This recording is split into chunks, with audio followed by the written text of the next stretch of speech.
"What do you mean, son? Am I going to kill her?" "Of course I will. I already sentenced her to death." "Somebody had to. I'm her father-in-law and the only judge in the village. Me, Judah.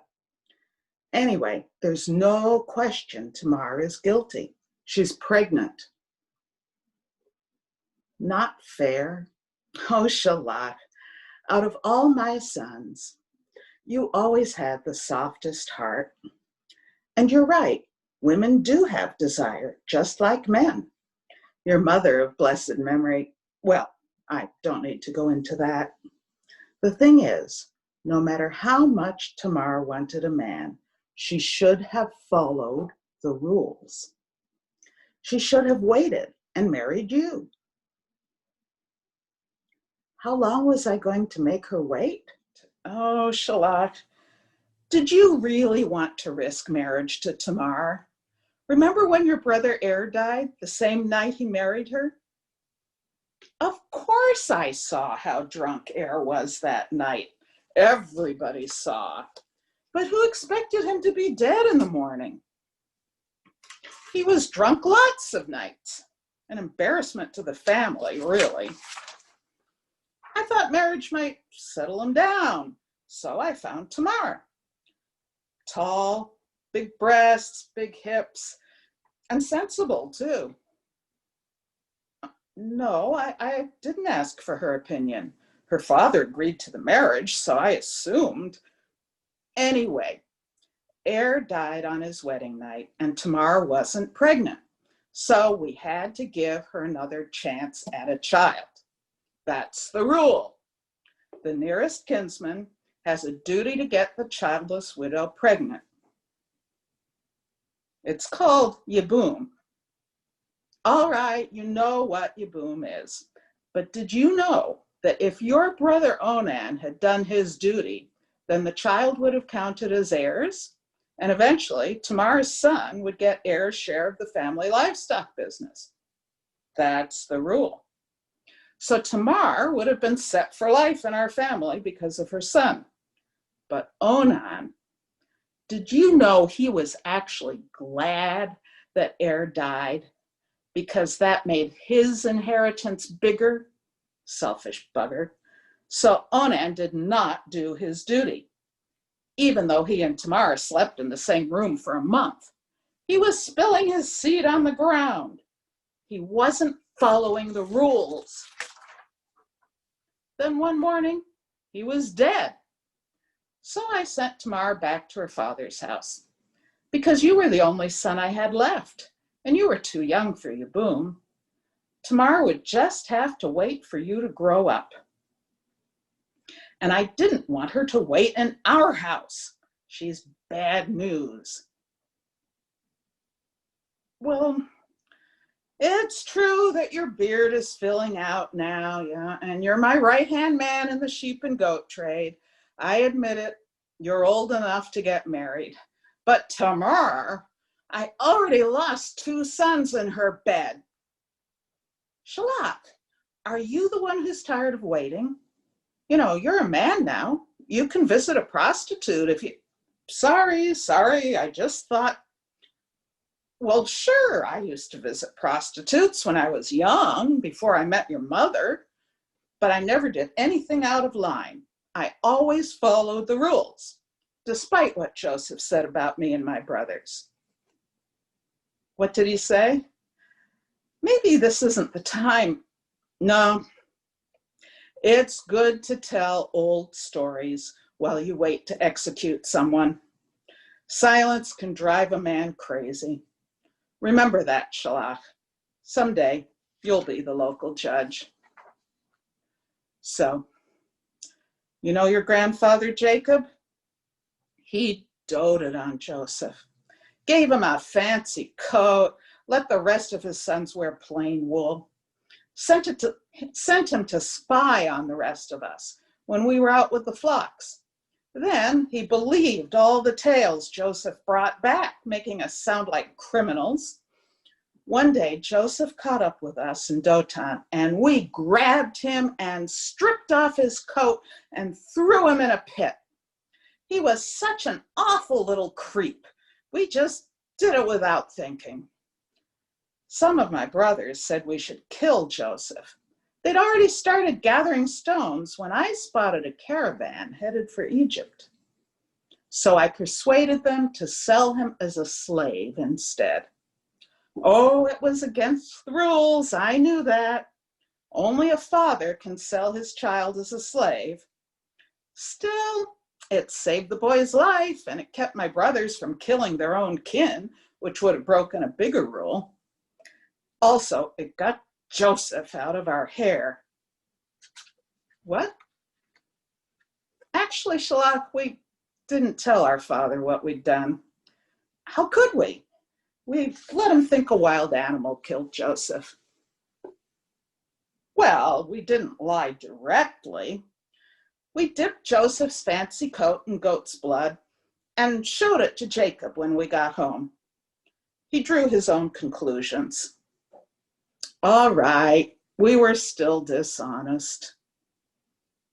Yes, Jacob suffered, but he'd never cared about our suffering, so why should we care about his?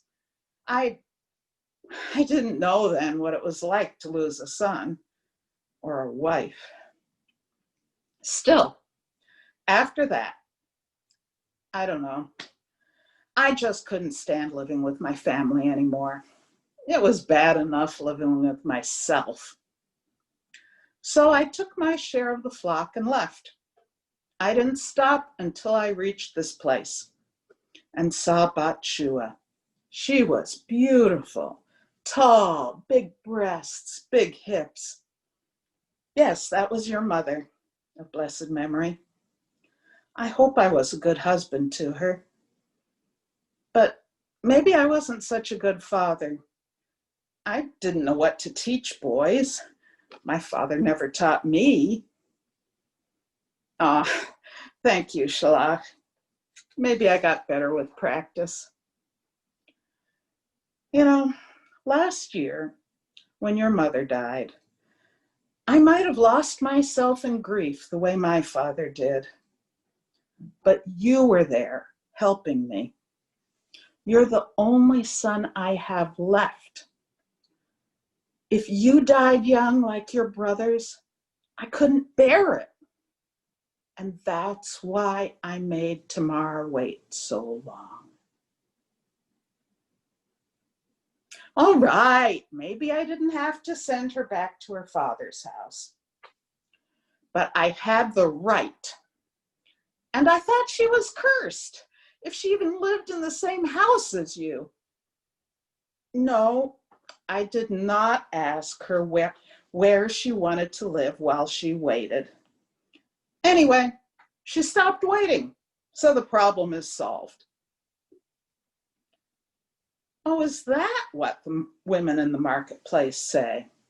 Well, they know how to judge pregnancies. Carrying twins conceived at sheep shearing time, huh? If some man around here had died in his sleep then, we'd know who Tamar's lover was. No, I don't think Tamar went to the sheep shearing in Timnah. I would have seen her. But you're right, there is a lot of sex and drinking at a sheep shearing. Maybe I'll take you next year. This year, I left you home so you could supervise the goat herders and house servants. You did a good job, Shalak, and they saw that you're in line to be their next master. Did I what? No, I never do much drinking, but all right, I'll tell you. I missed your mother, and a woman was sitting at the crossroads on the way. I knew what she was waiting for. She was wearing a veil like a shrine prostitute, or a bride, except that her gown was cut way too low for a bride. And she was built the way I like a woman, tall, big breasts, big hips. Of course I paid her. That's the rule. Actually, I didn't have any silver on me, or even a lamb. Hera had already taken my flocks on down the road so I could enjoy myself. So I promised her a goat kid. Then she asked me for a pledge until the kid was delivered. I gave her my word, but she laughed and asked me for my staff and the seal on the cord around my neck. I wasn't so sure about that. What if I needed to seal a document? But the people in Timna already knew me, and after all, it was just a pledge. After the sheep shearing, I sent Hera off to the shrine with a goat kid, but she wasn't there. He asked around, but nobody knew of a prostitute who fit her description. So that's how I lost my staff and my seal. Hey, you hear those voices outside? Sounds like the elders have brought Tamar here to be burned. Yeah, burning to death is the usual penalty. Unless the girl's father takes full responsibility for her and her child, which Tamar's father did not do. That's why we have a woodpile in our front yard today. I just hope they remembered to tie her hands. I don't want this to get ugly. Would you step outside, Shalak, and make sure her hands are tied before I walk out as the judge? What do you mean you don't want to? You're going to be the master after me. You have to practice making sure the rules are followed. Shalak, will you please stop asking me questions and get out of there? Get out there. Make sure her hands are tied. That point. Oh, back already? Hey, that's my staff and my seal on my own cord. Where'd they come from? Tamar? Did she say anything? Tell me the message. I am with child by the man who these belong to. Examine them, please. Whose seal and cord and staff are these? That's all she said? Oh. Oh.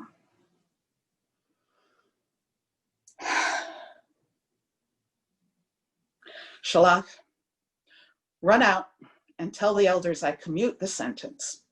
Tell them to bring Tamar inside. Gently, unburned. You're right, they will ask why. Tell them, oh God. Tell them I said, she is more in the right than I am, since I did not give her to my son Shalak. It's the truth. Go, go.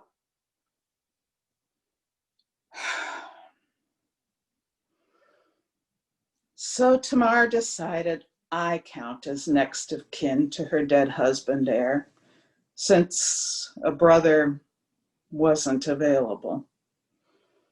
I guess I do according to the rules. Now I'll be the laughingstock of the village. So why do I feel better?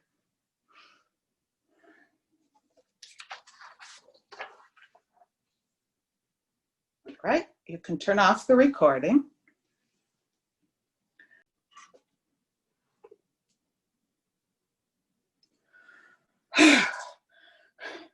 They're safely locked away. Now I can catch my breath. Oh, I thought I'd never see them again. Then there they were, my 10 older brothers right in front of me, asking me permission to buy grain. Oh, the sound of Hebrew made my skin crawl. I kept my face blank as if I didn't understand until the translator spoke. And I only spoke Egyptian. They don't realize that I'm Joseph. I look different too, not just 20 years older. I shave my whole body now, like any sensible Egyptian, and wear a wig and a goatee, and a pleated skirt made of the finest Egyptian linen. I don't look like Joseph, son of Jacob, anymore. I look like what I am, the Viceroy of Egypt. The 10 of them still look like hairy shepherds from Canaan. Reuben and Judah have gray in their beards now, but I knew them right away. And now they're all in the upper prison. I'm safe. Safe? What am I saying? Why is my heart beating so fast? I'm not afraid of them anymore. I have all the power now. They're just a gang of starving Canaanites begging to buy enough grain to get through another year of famine. Begging in Hebrew. Oh, how my brothers hated me. They hated my mother too, because Jacob loved Rachel more than he loved their mothers. And he paid more attention to me than to them. It wasn't our fault, me and my mother. We were just good-looking people. My mother died right after she gave birth to Benjamin. I remember. My father sat in ashes from then on. And me? For 2 months after she died, I couldn't stop crying, me and the baby. My brothers didn't even bother to wail at the funeral. They just made a little rip in the hems of their robes and went on about their business. Out of our whole huge family, my mother was the only one who loved me. Oh, Jacob doted on me, but he never listened to me. He gave me that fancy coat and he sent me out to report on my brothers. That turned out to be a mistake. Maybe I made some mistakes too. I tattled on them every time they got drunk or went to prostitutes. And I told everyone about my 2 dreams, the ones where all my brothers bowed down to me, like they did today. Everyone except Benjamin. Judah said their youngest brother stayed home with their father. So all right, 20 years ago, my older brothers hated me, and it was partly my fault. But did they have to grab me and strip me naked and throw me in a pit? You know, at first, I thought they were playing a nasty joke on me. Even when they argued over whether to kill me, I thought they were joking. Who would kill his own half-brother? I remember sitting naked in the pit, shivering, listening to Judah say that they should sell me as a slave instead. Look, he said, there's a caravan heading for Egypt. Nobody else will ever know what happened to him. They'll take our word for it that we found him dead, eaten by a wild beast. They pulled me out, and there really was a caravan. Strange men were surrounding me, sizing me up, suggesting a price. And my brothers sold me. I never saw them again until today. The truth is, selling me was a second-hand way to kill me. Field slaves don't last long here in Egypt.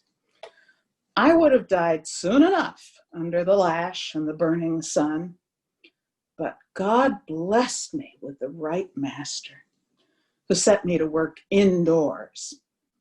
And God blessed me in everything else that followed. Viceroy of Egypt, that's what I am now. The past is behind me. No, the past is in front of me, on the other side of this prison door.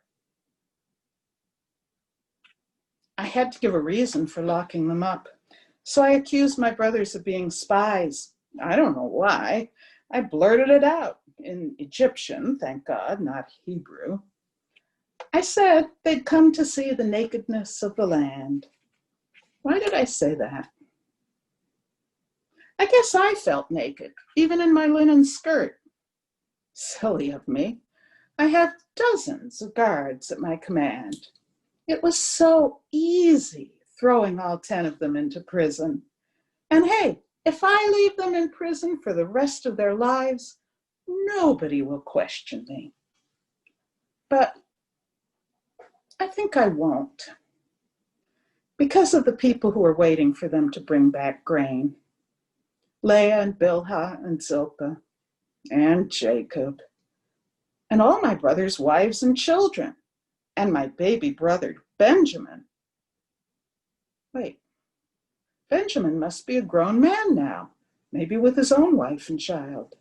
Imagine. I bet Jacob dotes on him now, since he's Rachel's only other son.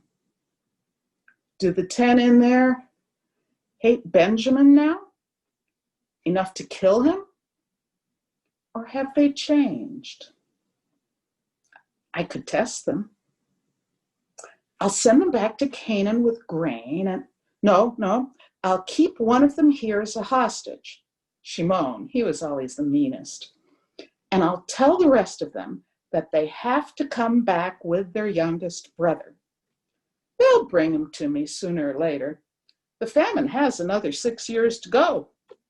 God told me so through Pharaoh's dreams. And when they come back with Benjamin, I'll give them the real test. They will have to prove to me that they would never kill nor sell a brother again, and prove it without knowing who I am. If they fail my test, what will I do? I don't know, but at least I can keep Benjamin safe here in Egypt. And if they pass the test, what then?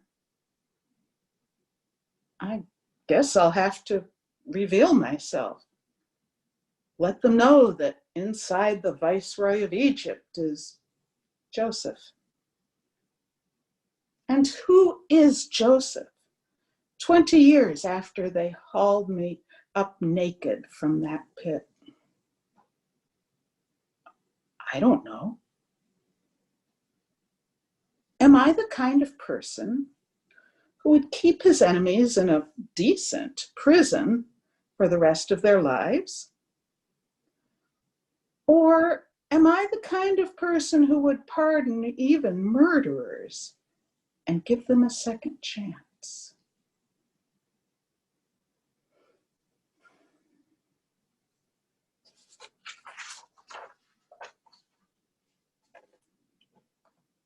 You can turn off the recording. This is Judah and his brothers. Judah and his brothers. Judah. Yes, it's me, Judah. Come into the tent, Naphtali. Good. We're all here now, all 10 of us.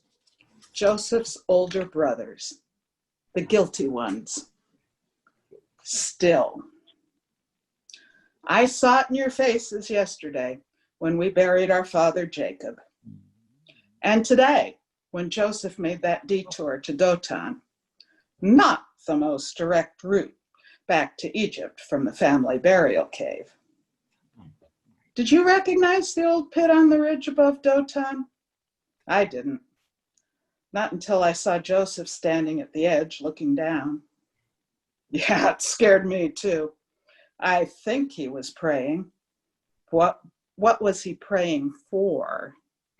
Ooh. No, Shimon. We should not have just killed him 37 years ago. It's bad enough we sold him as a slave. You can blame me for that. It was my idea.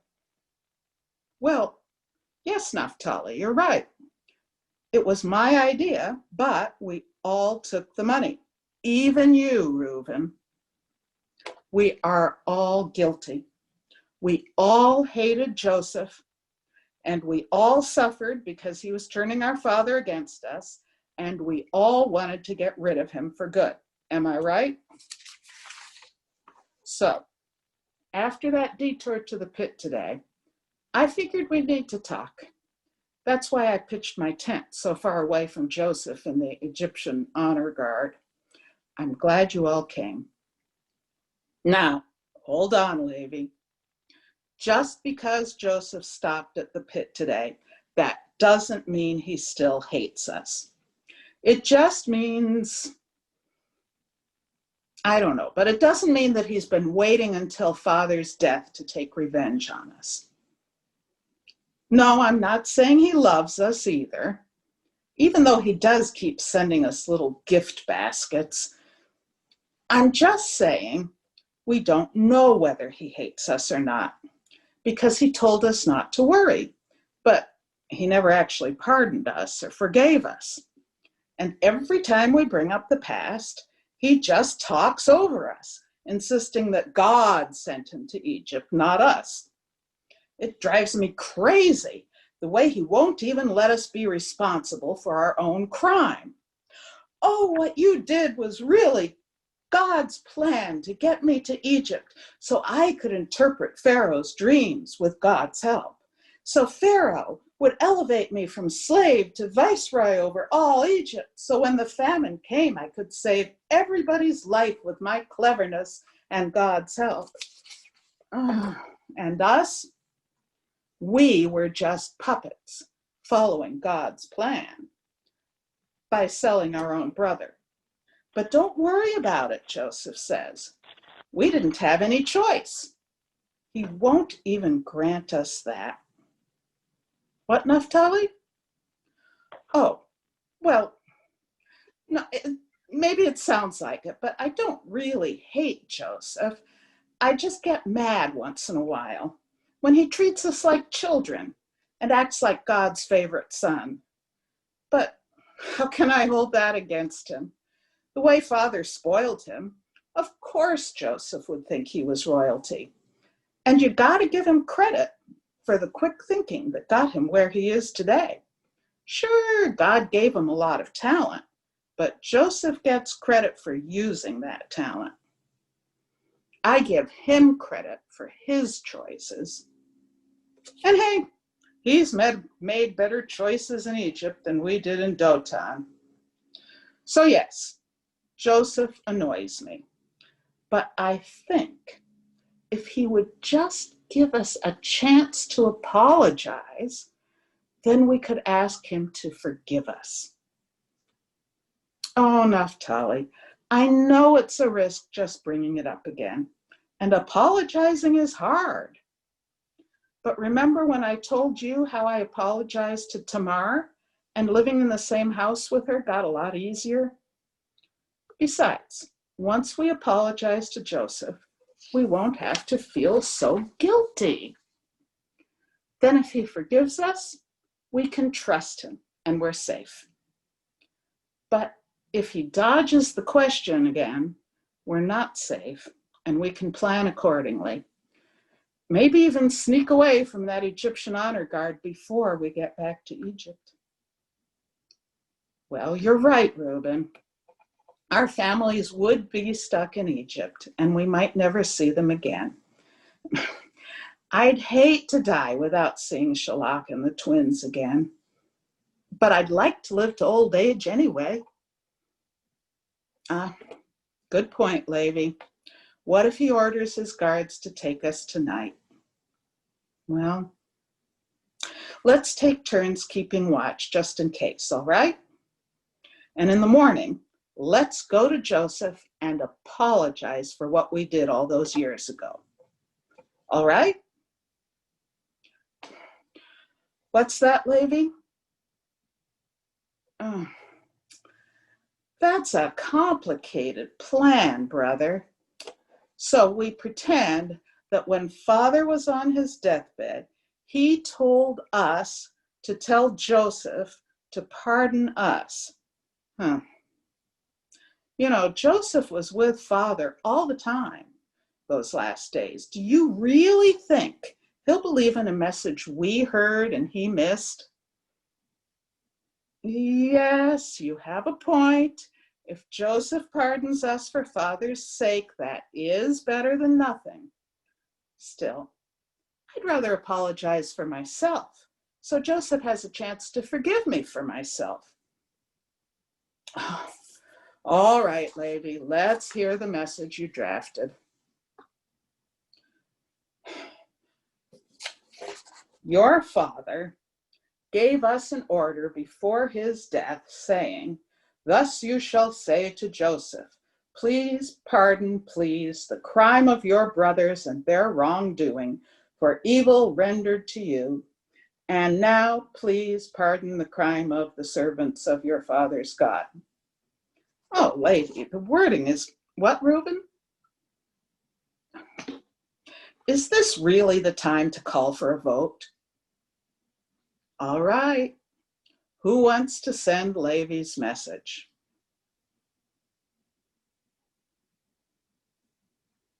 I'm outvoted. I give up. Do it your way. Maybe Joseph will see the good intentions behind the lie and interpret it as an apology. Or maybe he'll hold the lie against us.